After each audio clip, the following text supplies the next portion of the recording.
Why did I get a letter from my late mother-in-law? I couldn't believe my eyes as I stared at the envelope in my mailbox. It was from her, even though we had just said our goodbyes at her funeral yesterday.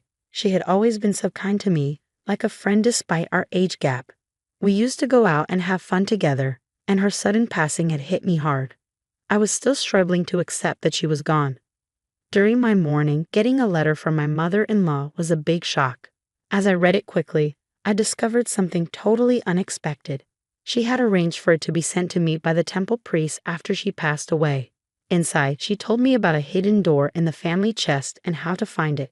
She stressed that I should open it alone. Realizing I had the house to myself, I rushed over and used the spare key to get in. Following her instructions, I found the secret compartment and managed to open it. Inside, I found something incredible. I'm Nancy, 35, working as a web designer from home. My husband Tom, 4 years older, and I tied the knot 5 years back. We were introduced by a friend, and our bond remains strong. Sadly, we haven't been able to have kids yet. It's been tough, but my mother-in-law, also named Nancy, has been a source of solace. She always reassures me, saying there's no rush and suggests fun outings like trying out the new waffle place near the station. Her warmth and encouragement have eased my worries about not having children. Though I still long for them, I've decided against aggressive fertility treatments and am letting things happen naturally. My husband Tom travels a lot for work, so my mother-in-law and I often hang out when he's away. Despite our age gap, we've become really close, almost like friends. She lives nearby with my brother-in-law's family, who have 3 kids. But while my mother-in-law gets along with them, my brother-in-law and his wife aren't so friendly towards us because we don't have kids. Nancy, still no kids. We've got 3 wonderful ones here. Not having kids is disrespectful. You should distance yourself from your mother-in-law. Amy, my brother-in-law's wife, often taunts, with Jason, my brother-in-law, joining in with mocking remarks about Tom and me. At first, my husband and I would argue back when my brother-in-law's family made those hurtful comments. But they never listened, so we started avoiding them instead. It's frustrating how they're so rude to us, but pretend to be nice around my mother-in-law. She has no idea what they're really like. We haven't told her because we don't want her to worry unnecessarily. Feeling worried, we rang the doorbell at my in-laws' house. But no one answered. So we used the spare key to get in. "Mom," my husband called out, but there was no reply. With a sinking feeling, we searched the house and found my mother-in-law collapsed in her bedroom. "Oh no," I gasped, rushing to her side while my husband called for an ambulance. My brother-in-law's family must have been out because no one else was home. The ambulance arrived quickly, but despite their efforts, my mother-in-law passed away at the hospital. It was a stroke. My husband and I were devastated by my mother-in-law's sudden passing. We cried endlessly, but there were practical matters to attend to, like arranging the funeral. We knew we couldn't dwell in sadness forever. The funeral was meant to be a family affair, with my brother-in-law taking the lead. Despite some reluctance from him, we all worked together to honor my mother-in-law's wishes. But throughout the preparations, there was a sense of unease with my brother-in-law. While he carried out his duties as the chief mourner, he seemed detached. After brief conversations with relatives, he would abruptly leave, leaving them offended. They would then glare at him as he departed. During the gathering after the funeral, my brother-in-law took the first seat and stayed put, ignoring my husband's attempts to engage him with the guests. He just sat there with his beer, and his wife did the same beside him. Meanwhile, my husband and I moved around, thanking everyone for coming and sharing memories of my mother-in-law. Seeing their parents lounging and drinking seemed to influence my brother-in-law's kids, who busied themselves with games, laughing and nudging each other. It felt more like a casual get-together than a mourning gathering. None of them seemed affected by my mother-in-law's passing, and the relatives noticed. They didn't bother talking to my brother-in-law's family and instead shared memories with my husband and me before saying goodbye. Despite the relatives' noticeable change in behavior, they carried on, ordering more beer, discussing inheritances, and even planning vacations during this solemn time. After everything my mother-in-law did for them, "It's just disrespectful," I muttered, feeling disdainful towards my brother-in-law's family. The next morning, my husband left early for some errands. As I went to check the mailbox for the newspaper, I found a letter addressed to me. Who could this be from? I wondered, surprised as I opened it and realized it was from my late mother-in-law. Why would she send me a letter? I pondered, returning to the living room to read it. Inside, I discovered something unexpected. It seemed she had arranged for the temple priest to send it to me after her passing. The letter contained instructions on opening a chest, accessing a hidden compartment, and the contact details of the family lawyer. And then a note. Please open it alone. I carefully studied my mother-in-law's letter, admiring her strong handwriting despite her delicate frame. Taking a deep breath, I felt the weight of her words, reflecting her resilient spirit. Glancing at the clock, it read 9:30. The house should be empty now, I thought to myself as I prepared to leave. The kids would be at school, and my brother-in-law and his wife likely out on their planned outing, according to a social media post I saw earlier. Despite it being the day after our grandmother's funeral, they seemed eager for a day off using bereavement leave. If their post was accurate, the family home should be deserted. I knew I had to go now, or I might not have another chance. As I stepped into my parents-in-law's house using the spare key, a wave of sadness washed over me. The absence of my mother-in-law, always so warm and welcoming, felt heavy on my heart. Slowly, I made my way to her room. The chest, said to be her trousseau, looked old but well cared for. Following the letter's instructions, I opened it smoothly and found the hidden door at the back, just as described.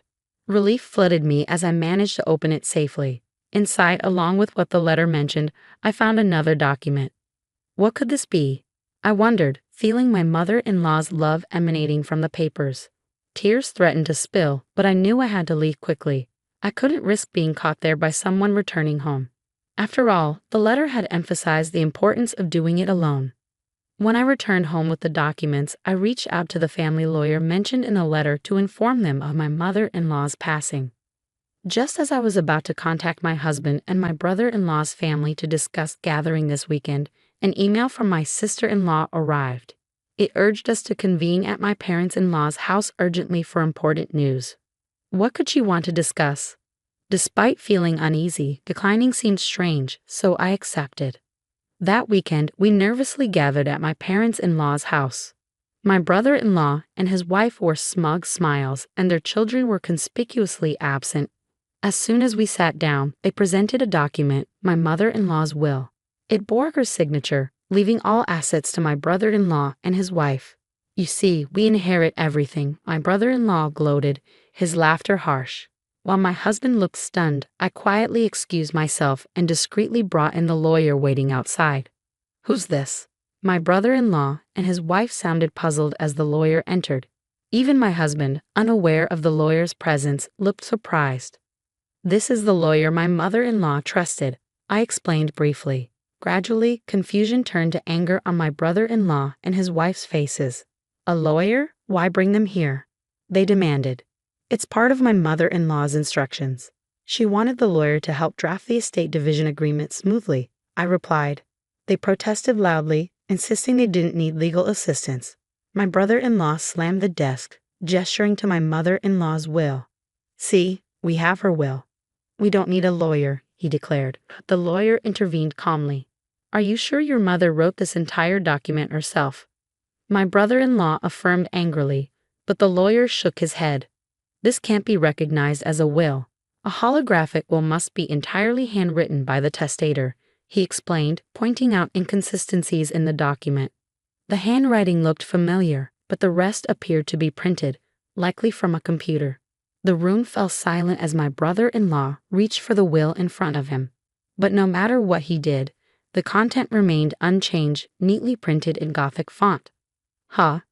Suddenly, my husband pointed out something strange. Why is the back of the paper so clean? I examined it closely and noticed a discrepancy. The handwriting in the signature section was different from the rest. Could this be a forged will? My brother-in-law and his wife trembled at the lawyer's observation. We wouldn't do such a thing, they protested, but their tension was palpable. The lawyer warned forgery of a will is a serious crime. Their faces drained of color as they stuttered through excuses. The lawyer delivered the final blow. Nancy has a notarized will, making yours invalid. My brother-in-law and his wife were shocked. What? We never heard of it, they exclaimed. But I remembered the letter from my mother-in-law, mentioning a notarized will hidden behind the chest's secret door. We were just as surprised. In the letter my mother-in-law sent earlier, she disclosed the hiding spot to us. Along with practical details, she explained her reasons for making the notarized will and why she shared it with me. She had sensed her health declining and prepared the will, suspecting that my brother-in-law and his wife might try to interfere with it. While I had thought my mother-in-law was oblivious to my brother-in-law and his wife's true nature, it seemed she had a faint inkling of their greed. The notarized will stipulated that the assets would be split equally between my brother-in-law and my husband. What? She did this? My brother-in-law and his wife were stunned, their eyes wide. Then my brother-in-law's demeanor shifted abruptly, and he exclaimed, "Ah, right. As the eldest son, I'm supposed to be the beneficiary of Mom's life insurance, aren't I?" His eyes gleamed with intensity as he spoke. I replied in a chilly tone, "In addition to the notarized will, your mother also left me the life insurance certificate, with myself as the beneficiary." Inside the hidden compartment of the chest, alongside the notarized will, was the life insurance certificate. My brother-in-law and his wife balked at the documents in disbelief, their eyes fixed on them. "I never heard about this. I had no idea," the lawyer interjected. "Changing a life insurance beneficiary doesn't always require notifying the previous one." Despite my brother-in-law's protests and table slamming, the lawyer intervened. Turning to me, my husband asked anxiously, "When did Mom entrust you with this?" "I didn't know." I reassured him with a smile. "It was all in the letter I received from her. She wanted to tell you too, but she was worried about raising suspicion with your brother and his wife if both of us were involved. So she entrusted it to me alone." "I understand. It makes sense, considering how close Mom and you were," my husband remarked. As we spoke, my sister-in-law burst in, hysterical. "I can't accept this. Why should you, who didn't even show your children to my mother-in-law, inherit her estate? This is ridiculous. I won't accept it." My brother-in-law chimed in, his face reddening with anger. "Exactly. You have no right to Mom's estate. We lived here just for her inheritance. Splitting it equally. Don't make me laugh. It's all ours." My sister-in-law continued to shout, adding to his selfish claims. "We have 3 children. As compensation for not showing my mother-in-law any grandchildren, you should give all of her inheritance to our children for their future. We have given her 3 grandchildren, so we deserve it more. The inheritance belongs to us." Despite my sister-in-law's aggressive outburst, I remained composed. "Your arguments don't make sense. Let's try to calm down," I said calmly, but it only seemed to fuel her anger further. "Your calmness is so infuriating. Just give us the money already. You're worthless without children," she shouted, launching herself at me. My husband and the lawyer stepped in to stop her, but before they could, she landed a punch on my head. "Ouch!" I cried out in pain. "Stop it." My husband and the lawyer managed to restrain her, but she continued to struggle, demanding the inheritance. Her eyes were wild and her face contorted with rage. Meanwhile, my brother-in-law encouraged her, urging her to hit me more. Enraged, my husband called the police to intervene. When the police arrived, my husband and the lawyer briefed them on the situation. My brother-in-law and his wife were escorted away. We thanked the lawyer and decided to let him go for the day. What was meant to be a discussion about dividing the estate turned into chaos. We agreed to send a gift as an apology. My husband had been worried about my well-being since the incident, but he relaxed when I assured him that my headache had gone away. Reflecting on the tumultuous events, I sighed. It's been quite intense. Then my husband brought up something unexpected. "You know, Amy always seems to boast about her children and money," he said. It was true. My sister-in-law constantly flaunted her children and showed an intense fixation on money. During the previous argument about money, my sister-in-law's fixation on her children and money became evident. Her expression during the altercation was truly frightening. "You're right. It's a bit unsettling," my husband mused, falling into silence afterward. Sensing his unease, I asked, "Is something bothering you?" "Yeah, there's something on my mind. I'm thinking of suggesting it to my brother. I believe it might be wise to have DNA tests done for their 3 children," my husband revealed, surprising me. "DNA tests?" I echoed, taken aback. "Yeah, and I'm also considering proposing a background check on Amy. Something doesn't feel right.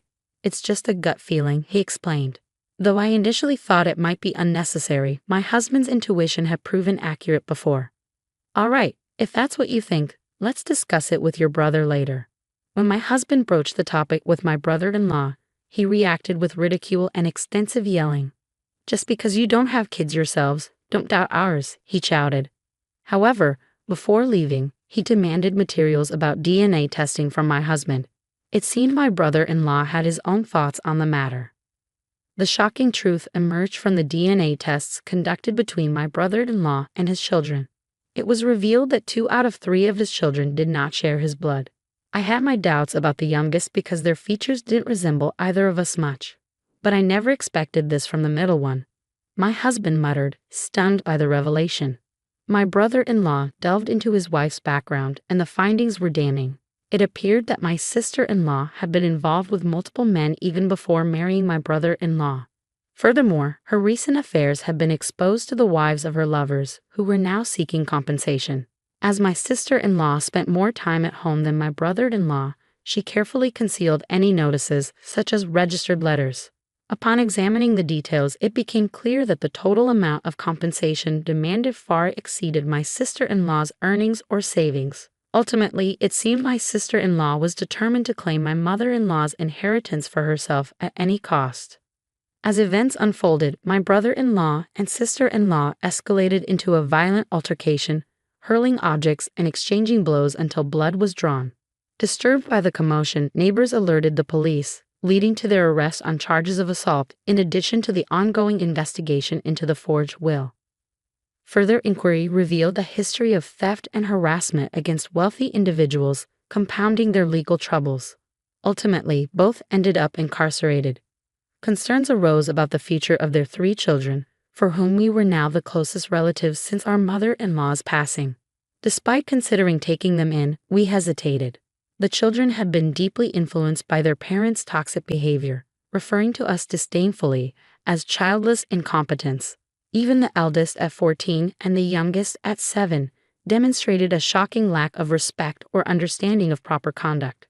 Despite their parents' predicament, their attitudes remained unchanged. Hearing our 14-year-old nephew dismiss us as childless idiots was disheartening beyond words. Exposed to such hostility, we found it impossible to nurture affection or optimism about their upbringing.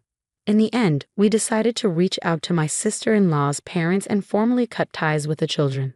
It seemed they understood our decision, as our nephew bitterly remarked, "I'd rather live in Grandma's old shack with a clueless, childless couple."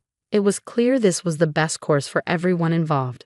We chose not to disclose the fact that the younger 2 children were not biologically related to my brother-in-law.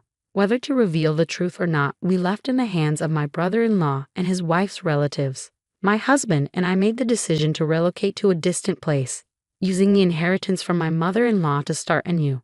Our new home was surrounded by lush greenery and nature, instantly making us feel at peace.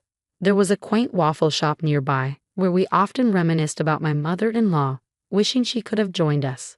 Shortly after the move, I discovered I was pregnant, a long-awaited blessing that filled us both with overwhelming joy. The positive pregnancy test brought tears to our eyes, and later, the doctor confirmed the news, leaving us elated.